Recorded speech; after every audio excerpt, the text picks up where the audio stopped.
अस्सलाम वालेकुम। 30 days crash revision course जो डॉक्टर हसीब एंड इंसिया अकेडमी आपको ऑफ़र कर रही है, उसमें मैं आपको डेंटल सब्जेक्ट्स के रिवीजन पॉइंट्स करवाऊंगी। उस सीरीज़ का ये आज फर्स्ट लेक्चर होगा जिसमें हम डेंटल मटेरियल स्टार्ट करें। और डेंटल मटेरियल्स में सबसे पहले हम पढ़ेंगे प्रॉपर्टीज़ ऑफ डेंटल मटेरियल्स। अब डेंटल मटेरियल्स बहुत तरह के किस्म के आपके पास डेंटल मटेरियल्स होते हैं। फिलिंग मटेरियल्स आपके पास हो जाते हैं, इम्प्रेशन मटेरियल्स होते हैं, पिट्स एंड फिशर सीलेंट्स होते हैं, इन्वेस्टमेंट मटेरियल्स होते हैं, लाइनर्स होते हैं, बहुत तरह के। हर मटेरियल की अपनी स्पेसिफिक प्रॉपर्टीज़ होती हैं। जो हम प्रॉपर्टीज़ डिस्कस करते हैं, जो FCPS पेपर में ज़्यादा कॉमनली आती हैं, वो उनकी मैकेनिकल प्रॉपर्टीज़ होती हैं। और मैकेनिकल प्रॉपर्टीज़ वो होती हैं that deals with energy, forces and there effects on the bodies. ठीक है ना। तो ये जो मैकेनिकल फोर्सेस हैं which deals with energy forces and their effects on bodies, इनको हम in terms of stress and strain पढ़ते हैं। stress and strain पढ़ लेंगे।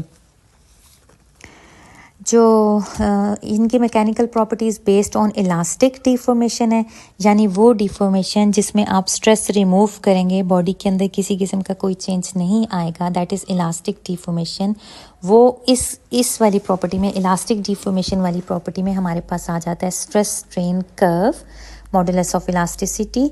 ये रेशो छोड़ दें, पॉइजन्स रेशो का कोई भी जो है वो क्वेश्चन नहीं देखा मैंने कभी।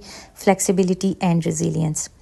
फिर जो बियॉन्ड इलास्टिक डिफॉर्मेशन है, या जो प्लास्टिक डिफॉर्मेशन में चीज़ें आ रही होती हैं, वो प्रोपोर्शनल लिमिट, यील्ड स्ट्रेंथ, और बाकी किस्म की हम स्ट्रेंथ पढ़ लेंगे। Tensile strength, fracture strength, fatigue strength, impact strength.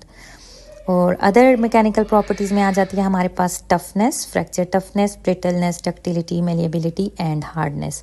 तो हम इन्हीं सारी चीज़ों को टारगेट करेंगे according to the CPSP question formats में। वही आपको पॉइंट्स बताऊंगी, उतने ही जितने याद रखने ज़रूरी हैं।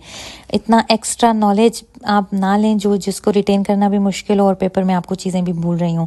तो जो बार बार पेपर में क्वेश्चंस आते हैं उन्हीं को ही हम टारगेट करेंगे। स्ट्रेस आपको पता है कि फोर्स पर यूनिट एरिया है। इसका फॉर्मूला भी यही होता है कि फोर्स पर यूनिट एरिया।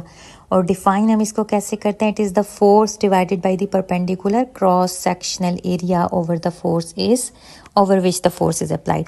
अब हमारे पास डिफरेंट टाइप के स्ट्रेसेस आ जाते हैं। सिंपल होते हैं और कॉम्प्लेक्स होते हैं। सिंपल में कंप्रेशन आएगा और टेंशन आएगा। ये होगा बेसिकली कंप्रेसिव स्ट्रेस, फिर टेंसाइल स्ट्रेस, फिर shear stress.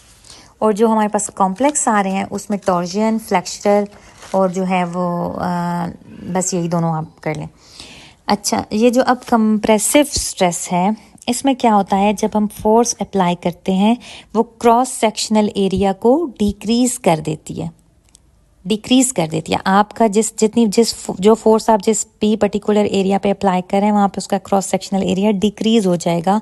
And as a result of this compressive stress there will be compressive strain in the body. जिस भी चीज़ पे आप अप्लाई कर रहे हैं, एंड जिस भी चीज़ पे आपने अप्लाई किया, that will be converted into thin sheets, hammered sheets में कन्वर्ट हो जाएगी विद दैट कंप्रेसिव स्ट्रेस।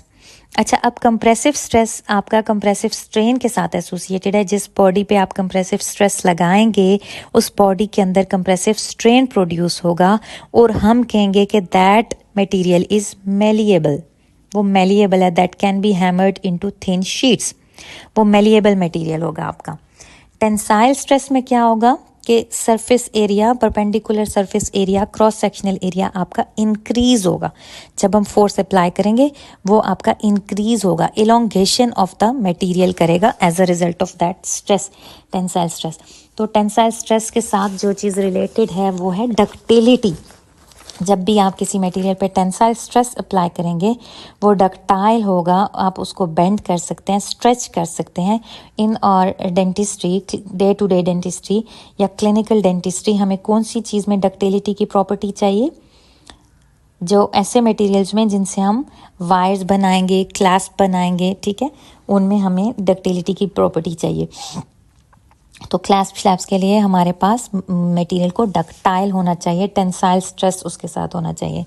अच्छा, अब जो शेयर स्ट्रेस है, ये टू टाइप के जो स्ट्रेसेस होते हैं, एक दूसरे में जो पार्टिकल्स एक दूसरे के ऊपर स्लाइड करते हैं, दैट इज शेयर स्ट्रेस।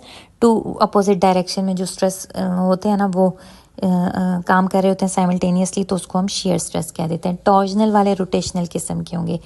अब जो फ्लेक्सुरल स्ट्रेसेस होते हैं, ये देखें, ये भी 2 डायमेंशनल होते हैं, मतलब 3 डायमेंशनल बल्कि ये होते हैं। इसमें कंप्रेसिव स्ट्रेस ऊपर आ रहा होता है, यानी जो फिक्स्ड पार्शियल डेंचर है ना, आपने 2 पॉन्टिक्स लगाए और दरमियान में आपने जो है वो ब्रिज बनाया, तो अब जब ऊपर से ऑक्लूजल लोड आएगा वो कंप्रेशन करेगा उसकी, और नीचे से जो है वो उसकी टॉर्जन हो रही होगी अपोजिट डायरेक्शन में। तो ये जो हमारा दोनों का कॉम्बिनेशन होगा उसको हम कहते हैं flexural stress and bending forces. सारे के सारे स्ट्रेसेस आपके पास कॉरेस्पॉन्डिंग स्ट्रेन्स के साथ एसोसिएटेड हैं। Compressive stress, compressive strain, tensile stress, tensile strain, shear stress, shear strain, ठीक है। तो जब आप ये स्ट्रेस रिमूव कर देते हैं, वो स्ट्रेन स्टिल भी बॉडी के अंदर रहता है। जो बॉडी के अंदर जो चीज़, जो आप जितनी आपने फोर्स अप्लाई की ना, जो चेंज उसके अंदर आएगी, वो कुछ जो एनर्जी उसने एब्जॉर्ब की होगी वो उसके अंदर रहेगी। अच्छा, नेक्स्ट चीज़ आ गई हमारे पास स्ट्रेस स्ट्रेन कर्व। इसमें देखें सबसे पहले जो चीज़ आ जाती है ना, वो होती है हमारी प्रोपोर्शनल लिमिट। प्रोपोर्शनल लिमिट, ये इलास्टिक मॉडुलस में आपको उसके बाद कराती हूँ।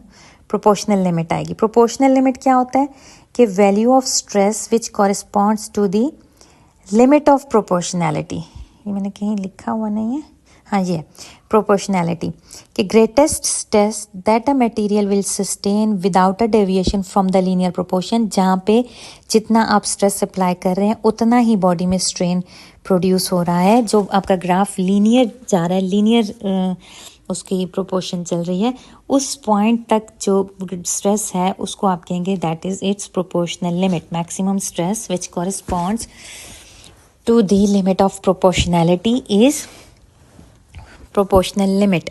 और सेम आपका इलास्टिक लिमिट भी होता है। इलास्टिक लिमिट के लिए वो ये कह देंगे कि जी के जहाँ तक जिस मटेरियल में मैक्सिमम इलास्टिसिटी होती है वो विदाउट अंडरगोइंग परमानेंट डिफॉर्मेशन, जितना स्ट्रेस आप अप्लाई करते हैं दैट इज़ इलास्टिक लिमिट। दोनों सेम होंगे। लेकिन जब वो क्वेश्चन पूछेंगे प्रोपोर्शनल लिमिट के लिए, वो ज़रूर ये लिखेंगे greatest stress that a material will withstand without deviation from linear proportion, या जो है वो which corresponds to the limit of proportionality, जहाँ पे आपका स्ट्रेस और स्ट्रेन एक दूसरे के इक्वल जा रहे होंगे।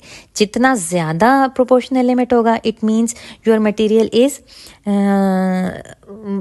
मोर एबल टू विथस्टैंड स्ट्रेसेस। यानी जितना ज़्यादा प्रोपोर्शनल लिमिट आपका है कि जितना ज़्यादा आप compressive stress, tensile stress apply कर रहे हैं, मटेरियल उसको विथस्टैंड करता जा रहा है, उसमें डेविएशन नहीं आ रही, इलास्टिक लिमिट के अंदर है। और ये वाली जो इंक्रीज प्रोपोर्शनल लिमिट वाली प्रॉपर्टी है, इट इज़ रिक्वायर्ड इन और पार्शियल डेंचर्स। पार्शियल डेंचर्स में हमें ऐसे मटेरियल्स चाहिए जिनकी प्रोपोर्शनल लिमिट इंक्रीज हो, जो ज़्यादा स्ट्रेसेस को विथस्टैंड कर सकें।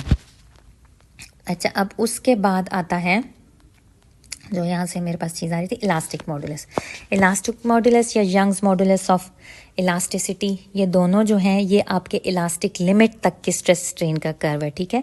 इलास्टिक लिमिट तक के स्ट्रेस स्ट्रेन का कर्व है, और ये डिस्क्राइब करता है रिजिडिटी ऑफ मटेरियल या स्टिफनेस ऑफ मटेरियल, कि कितना ज़्यादा आपका मटेरियल स्टिफ है। जितना ज़्यादा मॉड्यूलस है उतना ज़्यादा आपका रिजिड मटेरियल होगा, और जितना कम मॉड्यूलस है उतना ज़्यादा आपका फ्लेक्सिबल मटेरियल होगा। अब हमें फ्लेक्सिबिलिटी वाली मटेरियल की प्रॉपर्टी किस में चाहिए? इम्प्रेशन मटेरियल्स में, कि हम इजीली उसको माउथ में इंसर्ट कर सकें, रिमूव कर सकें। और रिजिडिटी वाली प्रॉपर्टी हमें कहाँ चाहिए? रेस्टोरेटिव मटेरियल में। वो इस तरह पूछ सकते हैं कि रिजिड मटेरियल में कौन सी डिज़ायरेबल प्रॉपर्टी होनी चाहिए? Increased modulus of elasticity. या ऐसे पूछ सकते हैं कि इंक्रीज्ड मॉडुलस ऑफ इलास्टिसिटी है तो ये किस मटेरियल, कौन से डेंटल मटेरियल में ये प्रॉपर्टी होनी चाहिए? रेस्टोरेटिव मटेरियल में आपके इंक्रीज्ड मॉडुलस ऑफ इलास्टिसिटी होना चाहिए, ठीक है। अच्छा, बाकी क्या चीज़ है? फ्लेक्सिबिलिटी, ये वही है कि अब ये वही जो चीज़ है ना, मतलब जो इलास्टिसिटी के साथ एसोसिएटेड है। Ability of a material to return to its original form indicates its elasticity. लेकिन जो स्ट्रेन उस लिमिट तक हो रहा है ना, इलास्टिसिटी वाले लिमिट तक स्ट्रेन हो रहा है, उसको हम कह